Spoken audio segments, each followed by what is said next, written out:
देव बहुत ही कुशल और सभ्य राजा थे। वो अपनी पूरी प्रजा से बहुत प्यार करते और हमेशा सबके हित में ही निर्णय लिया करते।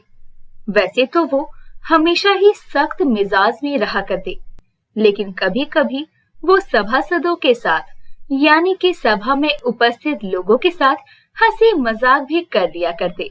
लेकिन सिर्फ तेनाली राम ही ये बात जानता था कि महाराज कृष्णदेव ये जानबूझकर करते हैं ताकि वो हर इंसान का व्यवहार बखूबी समझ सके। ऐसा ही कुछ आज भी होता है। दरबार सजा हुआ था और महाराज कृष्णदेव अपने सिंहासन पर विराजमान थे कि तभी तेनालीराम का वहां पर आना होता है। सभी को हंसी ठिठोली करते देखकर तेनालीराम हैरान था, लेकिन उसे इस हंसी ठिठोली के पीछे का कारण नहीं पता था। इसीलिए वो बिल्कुल भी नहीं हंसा और जाकर अपने सिंहासन पर बैठ गया।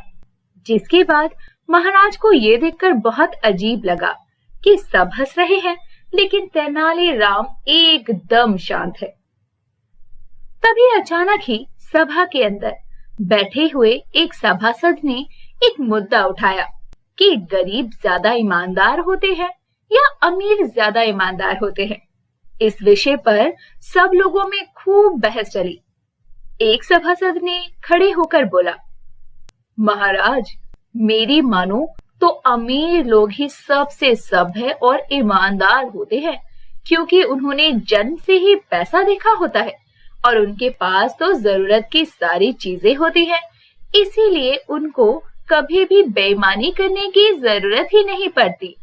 अब महाराज यही देख लीजिए, आप भी तो अमीर हैं, क्या आप कभी बेईमानी करेंगे?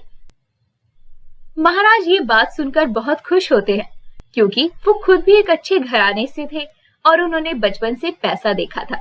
इसीलिए वो सभासद की बात को सहमति दिखाते हैं। लेकिन तभी तेनालीराम को कुछ खुराफात सोचती है और वो सभा के बीच में खड़ा होकर कहता है, नहीं महाराज, मैं इस बात से बिल्कुल भी सहमत नहीं हूँ।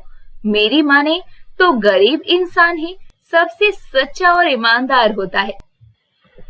तेनालीराम की इस बात को सुनकर महाराज अचंभे में आ गए और पूछने लगे, तेनालीराम, तुम ऐसा कैसे कह सकते हो? तेनालीराम ने जवाब दिया, महाराज, वो गरीब आदमी जो होता है वो हमेशा भगवान में भक्ति रखता है और बुरे कर्म करने से बचता है। वो कम में भी संतुष्ट होना जानता है, इसीलिए सबसे ईमानदार होता है।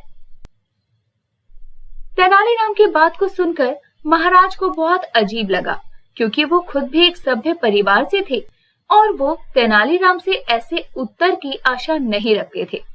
जिसके बाद महाराज ने खिसियाकर कहा, तेनालीराम